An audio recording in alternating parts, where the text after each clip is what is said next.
하나님의 말씀 이사야 2장 2절에서 4절까지의 말씀을 같이 보도록 하겠습니다. 말일에 여호와의 전에 산이 모든 산 꼭대기에 굳게 설 것이요 모든 작은 산 위에 뛰어나리니 만방이 그리로 모여들 것이라. 많은 백성이 가며 이르기를 오라 우리가 여호와의 산에 오르며 야곱의 하나님의 전에 이르자. 그가 그의 길을 우리에게 가르치실 것이라. 우리가 그 길로 행하리라 하리니 이는 율법이 시온에서부터 나올 것이요 여호와의 말씀이 예루살렘에서부터 나올 것임이니라.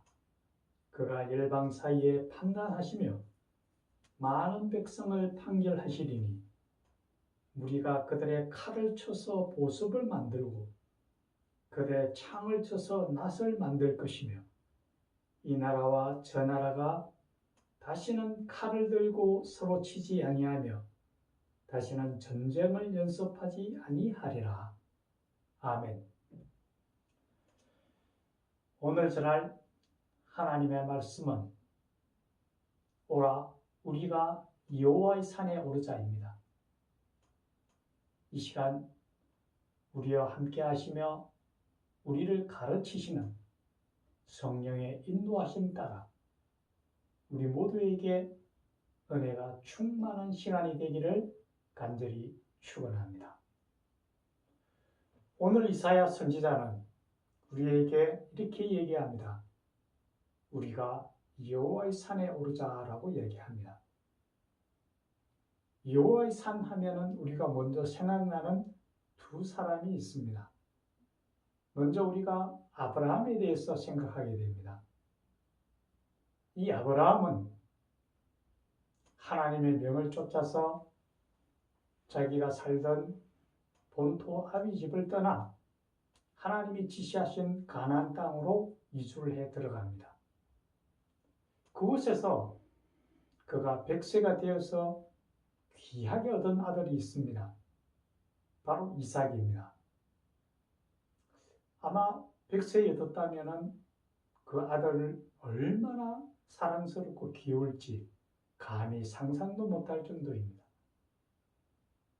그런데 어느 날 하나님께서 그에게 명령하시기를 내 아들 이삭을 나에게 번제로 바치라고 명령하십니다. 아마 그 말을 들은 아브라함은 아마 거의 기절할 지경이었을 겁니다. 그럼에도 그는 하나님의 명령에 순종하여 이삭을 데리고 하나님의 산 모리아 산으로 향합니다. 그리고 그곳에서 이삭을 번제로 드리려고 할 때 하나님이 멈추게 하시면서 그에게 얘기합니다. 이제 내 믿음을 분명히 보게 됐다 하시면서 그에게 큰 축복을 내려주십니다. 이제 너는 모든 민족 위에 뛰어난 민족을 이룰 것이고 너를 통하여 만민이 복을 받게 되고 너는 복이 될지라라고 큰 축복을 내려주셨습니다. 여호와의 산에 오른다라는 것은 그런 의미를 우리에게 보여주고 있습니다. 또 한 사람은 모세입니다. 이 모세도 우리가 잘 아는 바와 같이 애굽에서 종살이 하던 때에 태어난 아이였습니다. 그 당시에 애굽에서는 이스라엘에 남자아이가 나면 무조건 죽이라는 명령이 있었습니다. 하지만 그 부모가 차마 아이를 죽이지 못하고 갈대를 엮어 보금자리를 만들어 강에 띄웁니다. 마침 그때 바로 궁의 공주가 그 아이를 건져내서 궁으로 데려가서 키우게 됩니다. 그 아이가 바로 모세입니다. 이 모세가 나이가 차서 40쯤 되었을 때에 자기 민족인 이스라엘 사람이 애굽 사람으로부터 학대받는 모습을 보고 자기 민족을 구하려다가 그만 살인자가 되고 말았고 그 사실이 탄로날까 봐 미디안 강야로 도망을 갑니다. 그리고 그곳에서 40년 동안 힘든 생활을 이루어 나갑니다. 그러던 어느 날 하나님의 산 호렙산에서 붉게 불타는 모습을 보고 거기 이끌려 하나님의 산으로 오르게 됩니다. 그가 그곳에서 불타는 가시떨기 나무 가운데서 하나님의 음성을 듣고 하나님을 만납니다. 그 하나님은 그에게 나는 스스로 있는 자라고 하시면서 그에게 명령을 내리십니다. 이제 너는 가서 저 애굽에서 신음하고 종살이하는 이스라엘 민족을 끌어내어라고 얘기합니다. 그 말씀대로 모세는 애굽에서 이스라엘 민족을 출애굽시킵니다. 그리고 그들이 광야 생활하는 가운데서 다시금 하나님의 산으로 오릅니다. 그것이 바로 시내산입니다. 시내산에 올라서 하나님으로부터 앞으로 이루어 나갈 규례를 받습니다. 그것이 바로 10계명입니다. 1계명에서 4계명은 하나님에 대한 부분이고 5계명에서 10계명까지는 사람에 대한 부분입니다.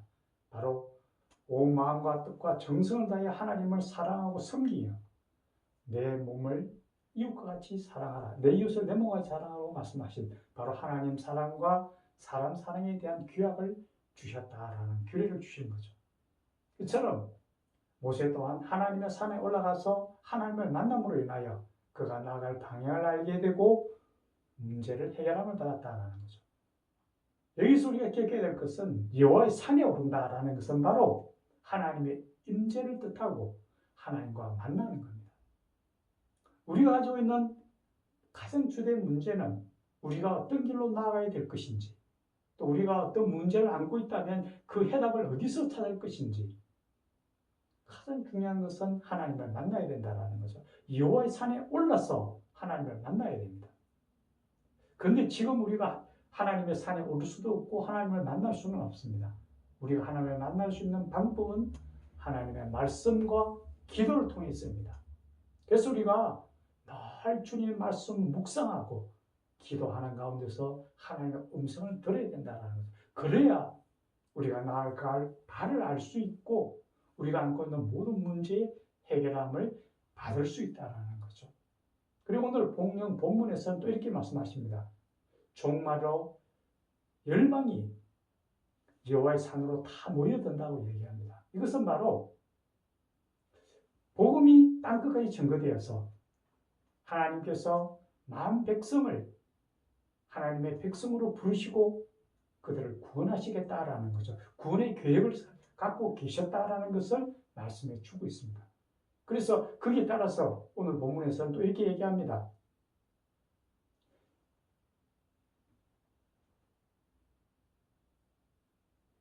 여호와의 하나님의 말씀이 예루살렘에서 나오고 또 시온에서 나온다고 얘기합니다. 하나님의 말씀이.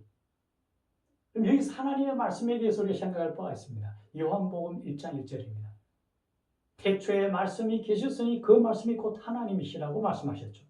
그러면서 말씀이 육신이 되어 이 땅에 오신 분이 바로 예수님이다라는 거죠. 아까 말씀드린 것처럼 종말에 열방이 여호와의 산으로 모여드는 것처럼 하나님의 말씀이 예루살렘과 시온에서 나온다라고 얘기했거든요.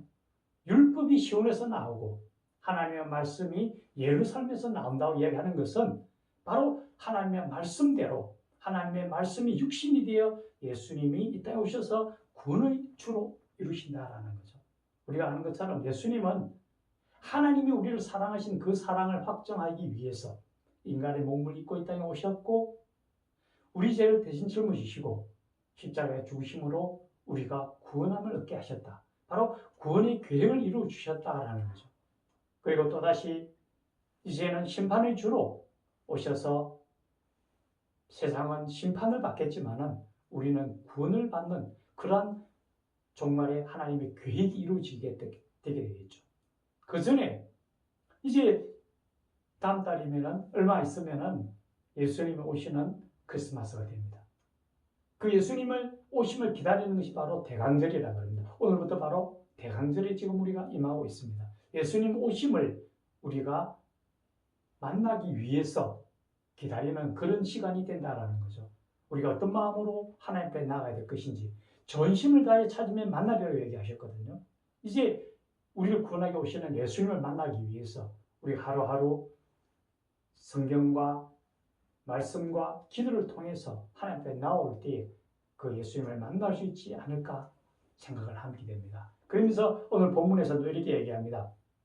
너희가 칼을 쳐서 보습을 만들고 창을 쳐서 낫을 만들리라고 얘기합니다. 이것은 바로 칼과 창은 전쟁 무기입니다. 대신 보습과 낫은 농사를 짓는 겁니다. 칼과 창을 다 없애고 보습과 낫을 만든다라는 것은 이 땅에 전쟁이 없어지고 이제 예수님이 오시고 다시금 평화의 나라가 도래한다라는 걸 말씀해 주고 있습니다. 이제 우리에게 가장 중요한 평화를 주시기 위해서 예수님이 오십니다. 샬롬 하시면서 우리에게 오시는 예수님을 만나기 위해서 전심을 다해서 주님을 기다리고 온전한 마음으로 온 힘을 다해 주님을 바라볼 때에 주님을 만남으로 우리가 인도함을 받고 또 우리의 모든 문제 해결함을 받을 수 있는 그런 귀한 하나님의 백성이 되기를 간절히 축원합니다. 다시 드리겠습니다. 오라 우리가 여호와의 산에 이르다라고 말씀하셨습니다. 우리가 있는 모든 문제의 해결함을 받기 위해서는 여호와의 산에 올라야 되고 또 하나님의 인도하심을 받기 위해서 또한 여호와의 산에 올라야 됩니다. 우리가 가야 할 길 알지 못하지만은 하나님을 만남으로 그 모든 것들이 해결함을 받게 됩니다. 이제 말씀과 기도를 통하여 하나님 앞에 나아올 때에 우리 길을 반드시 확인하고 인도해 주시는 하나님의 뜻을 쫓아 늘 승리하며 살아가는 백성이 되게 하옵시고 이제 주님 오심을 기다리며 주님 오심을 기쁨으로 온 마음으로 찬양하고 축하하며 그 예수님을 만남으로 우리의 삶에 평안함이 넘치는 우리의 남은 생애가 되도록 도우시고 인도하여 주시옵소서. 예수님의 이름으로 간절히 기도드리옵나이다. 아멘.